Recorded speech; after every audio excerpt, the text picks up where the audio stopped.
Chapter 10. "You'd better hurry up in there, Aves," Allison shouted through the bathroom door. "Didn't you say he was coming at 6? "My hair is making me mad," Avery yelled back, fastening the final curl to her head. "At least he won't know the difference," Allison mused on the concept. "You could have just woken up and it would be all the same to him." The bathroom door then swung open, and Avery shot her mother a long, disappointed glare. "That's not funny, Mom." "You're right, sorry. And wow, you've never done your hair like that before. It's absolutely gorgeous." Avery smiled. "You really think so?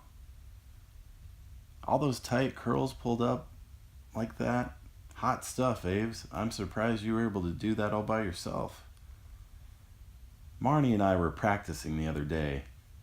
Her hair cooperated better for her." "I highly doubt that. My hair will not curl like that. You're lucky." Looking at the clock on the bathroom wall, Allison rushed into Avery's room. "Crap, we've got like 10 minutes to get this amazing dress on." Using some of the money from her second sculpture sale, Avery had purchased the exact same dress from Ashton's. "All right, Aves," Allison beamed, pulling the satin gown from the closet. "I'm glad you went with the baby blue. I think it contrasts better with your skin tone." "Well, let's give this a go, shall we?" Helping her daughter to slip on the $600 dress, Allison imagined what it might be like to someday help Avery prepare for her wedding. Tears were gathering in the corners of Allison's bright blue eyes as she zipped the back of Avery's gown. The waning sun crashed through the window, splashing beams across the shimmering satin, which held snugly to Avery's back, then flowed gracefully from her hips to the floor. In the mirror's reflection, Avery witnessed a tear fall from Allison's cheek and tried not to cry herself. "Mom, you're not allowed to cry. I've already put on my makeup, so stop it right now." "I know, I'm sorry. I just can't believe you've grown up so fast. I wish Dad could have been here now to see how wonderful you look tonight, Aves." "I wish he were here too." Unable to keep back the tears, Avery turned and hugged her mother. As the pair embraced, Allison thought of all the two of them had been through over the years, particularly within the last few months. How it was possible they were even still standing was beyond Allison's comprehension. And yet, through the hardship, chaos, and uncertainty, they had arrived at a peaceful moment. This moment. Somehow, she knew, if they could have bursts of joy like this along the way, they could face anything life threw at them. "I love you, Mom," Avery sighed. "I love you too." Wiping a tear from Avery's cheek, Allison returned to the closet and removed the shoebox Avery had returned with earlier that day. "I'm almost as excited about the shoes as I am the dress," Avery exclaimed as she eagerly revealed the box's contents. "Nice, Aves," Allison agreed. "Glossy white crisscross straps with a silver base. Isn't this fun? I can't believe I'm helping my daughter get ready for the prom." "There," Avery said, having fastened the second shoe in place. "What do you think? You really do look like an absolute dream. I still think it's a shame your date won't even be able to see you." "He likes me for my personality, Mom." "I thought it was for your voice." "Whatever. Besides, he hasn't even spent time with you just after you woke up." "Rude." "Hey, where's the camera?" "Just use your phone, Mom." "No," Allison refuted, shuffling into the hall. "This event calls for an actual camera to be used." "Well, you better hurry."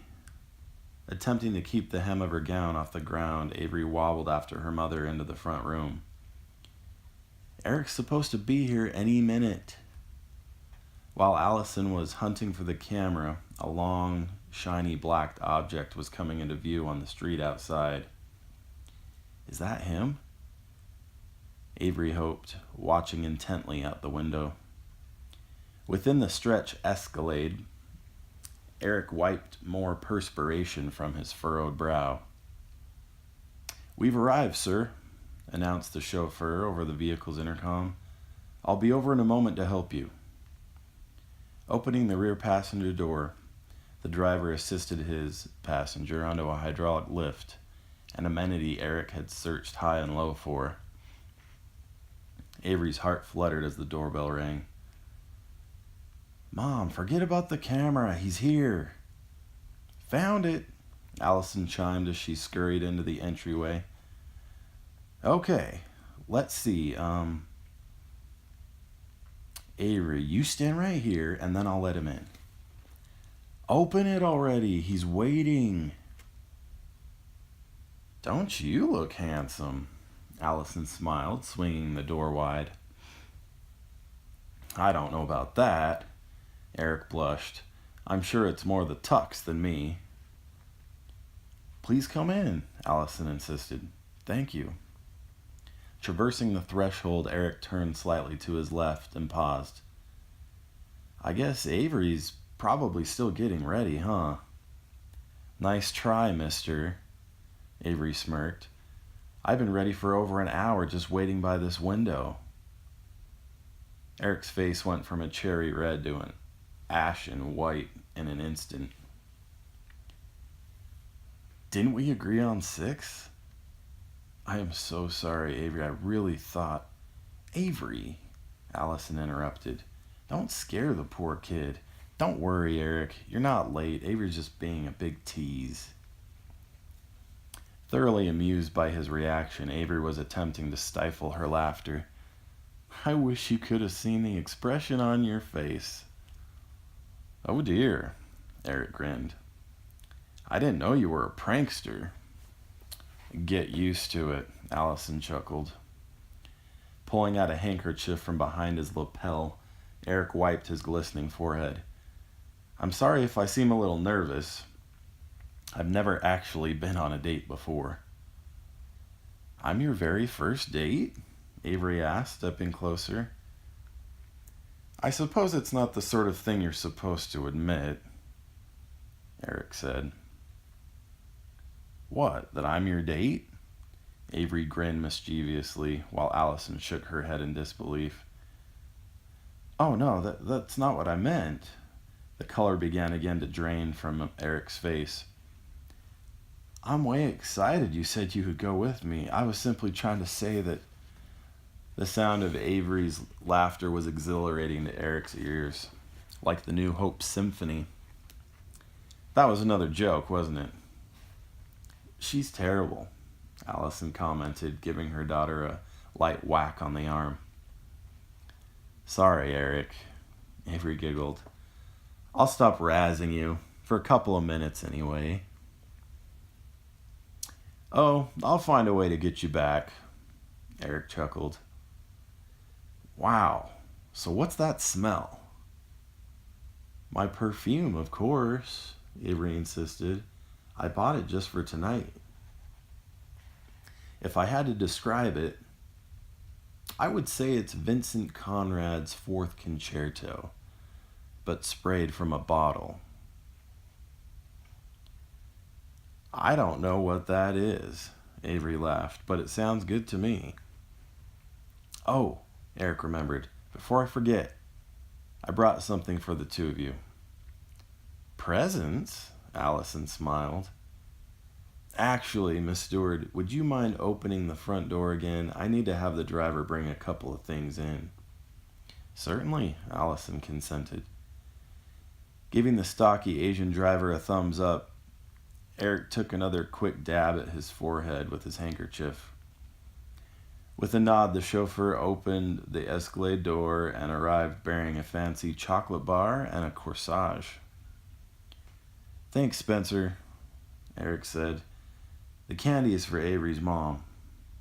Receiving the candy bar, Allison sighed with anticipation. Kaufman's. This is my absolute favorite. How did you know? I have an informant. Eric's hands gyrated like a jackhammer as he retrieved the delicate corsage package from the driver. Sorry, I'm just a bit nervous right now. Watching him remove the delicate contents of the clear plastic container sent a thrill through Avery's extremities. 2 white roses flanked a larger red rose, with baby's breath proffering bursts of light blue.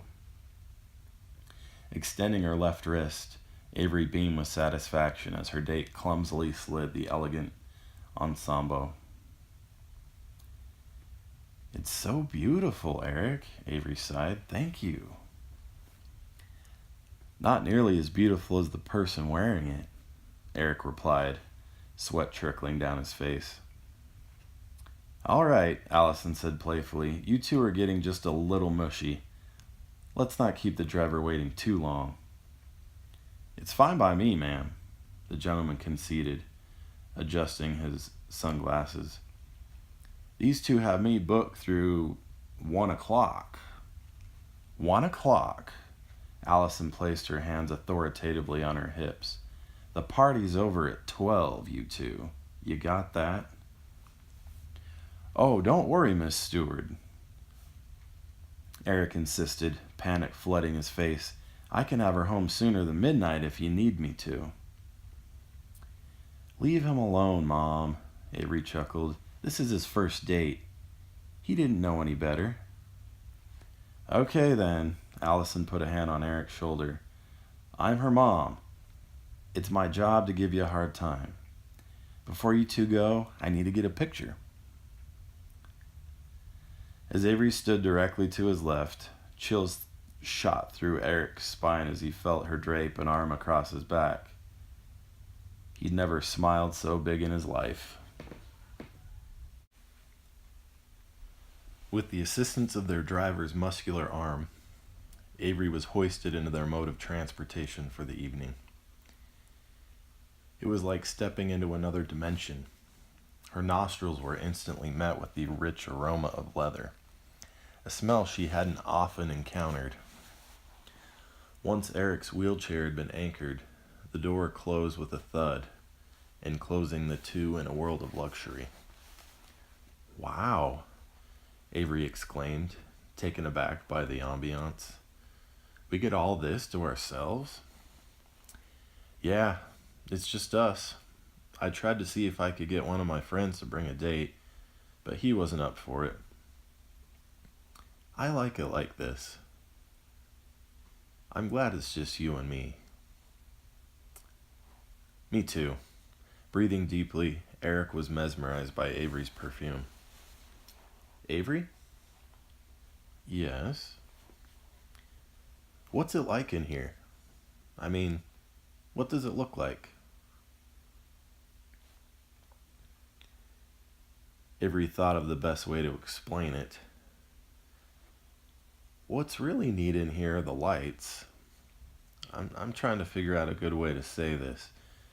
So, you know what the sun feels like, obviously, right? Amazing. I know it's bad for you, but I can actually detect a faint glow from the sun if I look directly at it. It's the closest I've ever come to seeing. All right, okay. So there's a faint ribbon of blue light that goes around the entire perimeter of the limousine. It's coming from behind the tops of all the seats. And then there's a similar pattern on the ceiling, too. Sounds cool. It really is. And I want to say the inside of this thing is like 12 feet long. Really. I swear we could fit like 20 more people in here. You're really spoiling me, Eric. All Eric could do was smile. I'm spoiling you, he thought. Seriously, Avery insisted. You've got to reach out and touch these seats. Shuddering as her skin came in contact with his, she took his moist left hand and gently glided it to the smooth leather upholstery. "Doesn't that feel amazing?" Avery said enthusiastically. "It really does." Moving his hand across the surface, he briefly brushed into a warm, silky surface and then instantly pulled back. "Her leg! Dude, you're not supposed to touch her leg." Pulse racing, Eric hastily retrieved the hanky from his inside jacket pocket. "What's wrong?" Avery asked. "Sorry," Eric mumbled. "I didn't mean to touch your leg like that. I was just..." "Hey," Avery spoke softly, scooting closer to her panicked date. "It's okay, just relax. You probably just wanted to see what my dress was made of, right?" "Oh, no, I mean, my hand just slipped." "Here," Avery said, snatching the white cloth from him. "Let me do that for you. We're on a date. We're supposed to take care of each other." As she dabbed at his wet brow, Eric could barely breathe. Closing his eyes, he inhaled another wave of her symphonic scent. "This really is your first date, isn't it?" Avery giggled, inserting the cloth into his front jacket pocket. "Is it that obvious?" "Well, you sort of told me that back at the apartment." "Right." Looking straight ahead, Eric cleared his throat. "But yeah," Avery conceded, "it is that obvious. It's cute." Turning to face her, he forced another deep breath. "Well, maybe we'll have to hang out more often. Just to help me get used to being with an angel." "Eric Harper," Avery exclaimed, resting her head on his shoulder. "Are you hitting on me?" "I was just trying to be honest," Eric replied.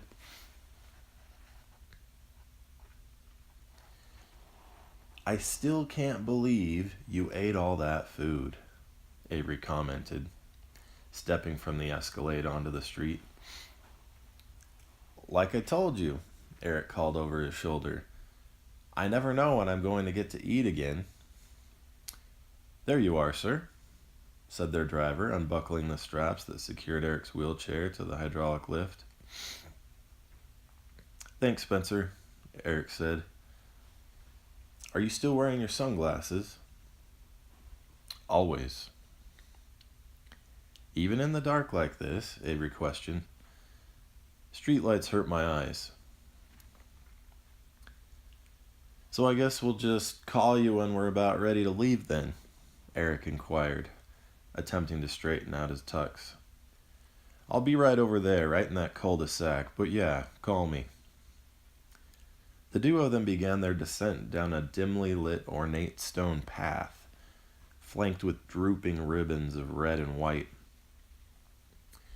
Leaves from the adjacent ground cover and hundreds of scrub oaks danced playfully in the cool evening breeze, while the sound of running water could be heard from a waterfall in the distance. "So, looks like this part might be kind of tricky for us," Avery pointed out, looking at all the twists and turns that led to the prom venue. "Tell you what," Eric smiled. "How about you steer us?" "Just like I did at the restaurant?" "No. I've had enough crashes for one evening." "Ha ha." Avery gave him a light slug on the shoulder. "Nice try, mister. I told you to stop, but you weren't listening." "I'm pretty sure you told me to stop after I bumped into that poor server with all the cups." "Hey," Avery laughed. "I was doing my best." "That was kind of funny, though." "The part where all the drinks spilled on that old man, or how she ended up in your lap?" "You know what, though? We'll always remember it, right?" "Yes, and I'm sure they will, too." "Okay, so we're going to take a left in about 10 feet. No, no, you're not going to stare us like that. How else am I supposed to do it? You're going to drive. Drive that thing while I'm walking next to you. I'll end up rolling it over my toes or something." This chair can be just pushed from behind, too. Either way, it won't be that hard. Just try it. I've got a better idea, Avery said. Wow. Eric exhaled nervously, with Avery's hips now directly atop his thighs. That is a much better idea. Not too heavy for you, am I? Not at all. All right then, Avery chuckled. Let's do this. Just try not to get us high-centered. But that would take all the fun out of it. Taking it slowly at first, Avery soon felt comfortable with her abilities. I think I'm pretty good at this, Avery yelled as she finished the second turn. How about we speed this up a bit? I don't know, Avery. Eric gritted his teeth. We're going to end up hitting somebody. Watch out, everyone, Avery screamed as they passed a group of startled prom-goers. The brakes on this thing are broken.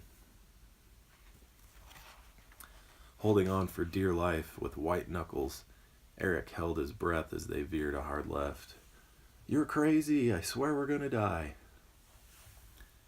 I seriously need to get me one of these, Avery hollered. Wahoo! Now taking a hard right, Eric detected they were up on two wheels. Holy crap, I swear we're gonna crash, Avery. Brace yourself, Eric. I think I see a shortcut. Eric's heart felt like an engine roaring within his chest. Shortcut? I don't think that's a very... Heavy vibrations reverberated through the seat and into Eric's legs as Avery led them off the smooth path. Whipped by leafy branches as they barreled through the vegetation, Eric's fear emerged with pure exhilaration as he screamed, Yee-haw! Avery's primped black hair frolicked in the wind, tickling Eric's face as they blazed along her alleged shortcut. Inertia was in complete control, however, as one of the wheels met with an elevated tree root. No longer in contact with his cushioned seat and Avery's angelic scent leading the way, Eric's muscles contracted, preparing him for impact. Both screamed during their brief flight above the brush, then tumbled on top and over each other down a slope that led to a shallow pond. Gasps from dozens of confused onlookers could be heard as the pair rolled with a splash into the cold water. Soaked and shaken, Avery struggled to help Eric into the sitting position. Eric, are you okay? I'm so sorry. Panting and hunched over, Eric tried to spit out mud and debris from his mouth. Eric, please say something, Avery pleaded, her hands on his shoulders. Are you okay? Say something. Like an ignited trail of gasoline, panic surged through Avery's limbs as she felt Eric's back suddenly stiffen. Choking for air, he flung his right hand to his throat, thrusting himself backwards into the water. Head cocked and mouth agape, he gurgled while his pulsating body created ripples through the pond. Eric, no! Avery shrieked, frantically casting her gaze about for assistance. Somebody please help us. Now abandoning his feigned brush with death, Eric rolled towards Avery and began laughing uncontrollably. The sudden shift in Eric's behavior was deeply vexing to Avery. What is he doing? He's not laughing, is he?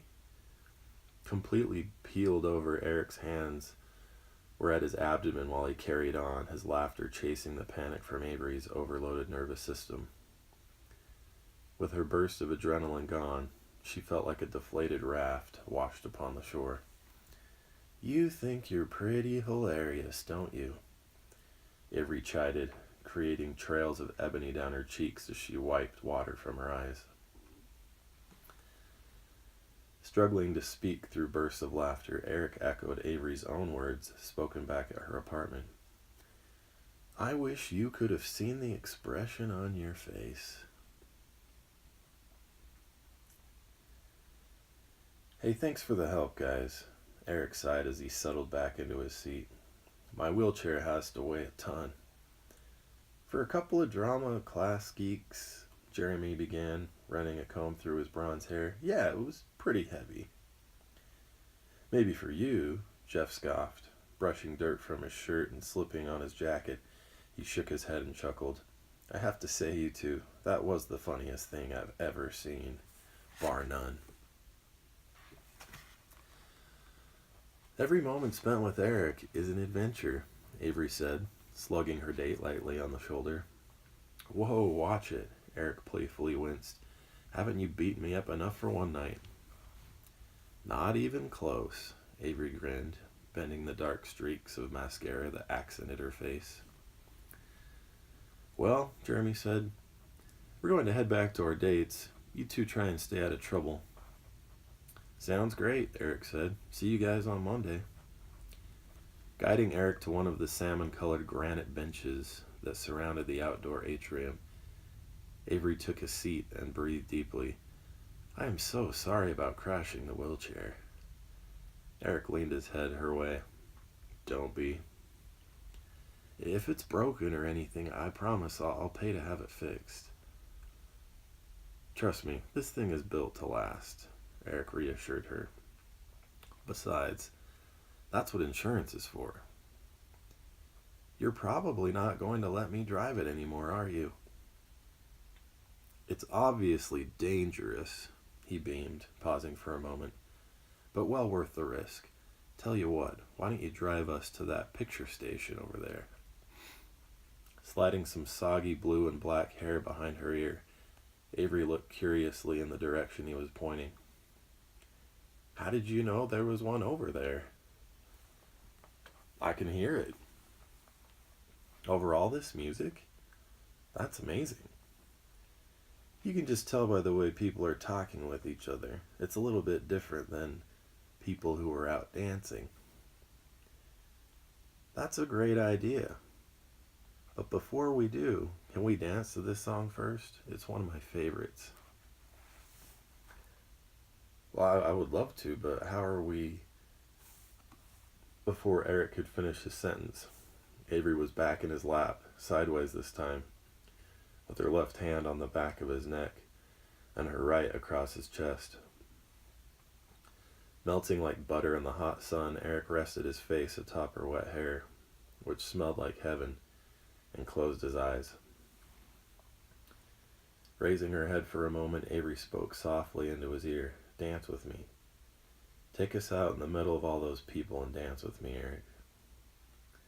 All right, but you steer. Placing her hand on his, the two rolled out into the crowd, making a wet trail through a rainbow sea of dresses and tuxedos. Eric took the lead and began maneuvering his wheelchair in a steady circle. Like a slow spinning top, the drenched pair began devouring the attention of all who witnessed them. Warmth from Avery's body seeped through Eric's soaking tuxedo, lulling him into a trance. He heard nothing, smelled nothing. All that mattered was the gentle heaving of this angel's chest against his. There were no names anymore, no limits, no pain, no sorrow. Just her, just him, alive, together. This moment had no flaws. They lacked nothing. They had conquered the world. From the upper terrace which flanked the venue, the sight was truly magical. Within the densely populated atrium was an empty circle, about 7 meters in diameter, with the motorized wheelchair in the center. Bursts of light bounced off a satin baby blue gown and a matching tie, the spectacle being photographed from all angles by onlookers. Taylor! Jackson shouted, his blonde mop bouncing as he shuffled away. The girls want to do pictures, let's go. Ignoring his younger friend, Taylor continued to focus on the scene below. Straining his narrow hazel eyes, he placed both hands on the stone railing and leaned forward slightly. Are you coming, Taylor? questioned a scantily clad redhead to his right. Oh, sorry, Kate. I'll meet with you guys over there in a couple of minutes, okay? Whatever, she mumbled, rolling her eyes. I guess I'll see you down there then. 30 seconds later, Taylor's attention was interrupted with a slap to his back. Dude, Jackson, what? Are you just gonna stand up here all night? Stick with the group, man. I can't believe I let you convince me to come here tonight. I needed to leave this high school prom crap in the past. Why? Jackson asked. What's wrong with Kate? Nothing's wrong with your cousin, per se. It's just that, well, never mind. Well, then let's go. Returning his gaze to the pair in the wheelchair, Taylor removed his jacket and laid it across the railing. Freak, man. What are you doing looking down there anyway? Striding up to Taylor's side, Jackson scrutinized the crowd below. What? I don't see anything. What's wrong with you tonight, man? You're not going to score with Kate if you don't start paying attention to her. What makes you think I would want to do that? Have you lost your mind? That's why we're here, bro. You and your one-track mind. So sue me. You coming or not? Do you see who's in that wheelchair down there? Some gimp and his lady. What do you care? Look closer, numbnuts. Whatever. Slightly tilting his head, Jackson leaned against the railing and watched the oddly matched couple below. You've got to be kidding me. That's not Avery, is it? Yes. Retrieving his jacket, Taylor brushed past Jackson, marching toward the wide stairs that spilled onto the atrium floor. Still cradled in Eric's lap, Avery was assisting with their slow progress through the picture line. Music continued to animate the air, along with voices and laughter from the others waiting to be professionally photographed. I haven't had this much fun in a long time, Eric, Avery said, her head nestled on his shoulder. Me too, Eric agreed. I'm so glad we found each other. At the... Placing her pointer finger on Eric's lips, Avery whispered into his ear, I'm glad we found each other too. As they inched their way with the line, the crescendo of a waterfall began to drown the blaring music in the background. I wonder what the rental place will have to say about all the dirt on your tux, Avery said, wiping at his left sleeve. Forget about the tux, Eric said. I feel bad about your dress. It must be ruined. It's just a silly dress. Besides, you only wear a prom dress once anyway. I think our little fall down the hill will make for some funny pictures, though. You know what? Avery asked, slightly squeezing Eric's hand. What? I wouldn't change anything about tonight. No? Not one thing. Avery's heart then screeched to a halt as a familiar sound invaded her ears. It was the last voice on earth she expected to hear tonight. Avery? Pretending she had no idea he was standing there, Avery closed her eyes and shifted slightly in Eric's lap. Squeezing Avery's hand, Eric straightened his posture somewhat. Avery, I think someone's trying to talk to you. With pulse pounding, Avery remained silent, taking only short spurts of breath. The unsought male voice was now closer, directly to Eric and Avery's left. Avery, can we talk for just a second? Remaining in her huddled position, Avery offered no response. Now clutching Eric's pant leg, Avery's terse breaths and thundering heart rate persisted. Eric leaned his head to the left and spoke cordially but authoritatively. "You're really bothering her. Why do you need to talk to Avery?" "Avery, I know this is a little awkward, but I saw you here and just wanted to apologize." He took a deep breath and paused. For everything." Gradually raising her face from Eric's chest, Avery glared intently into the narrow hazel eyes she once adored. "I never should have walked out on you that night at the hospital. It was stupid of me. I was being a coward." "Don't you think it's a little late for apologies?" Avery demanded. "Avery," Eric muttered, who were you talking to?" "Someone I used to know," Avery answered, bringing her eyes back in line with her unwelcome guests. She didn't speak, but her message was heard loud and clear. "I guess I'll see you around then," the young man sighed, receding back into the crowd.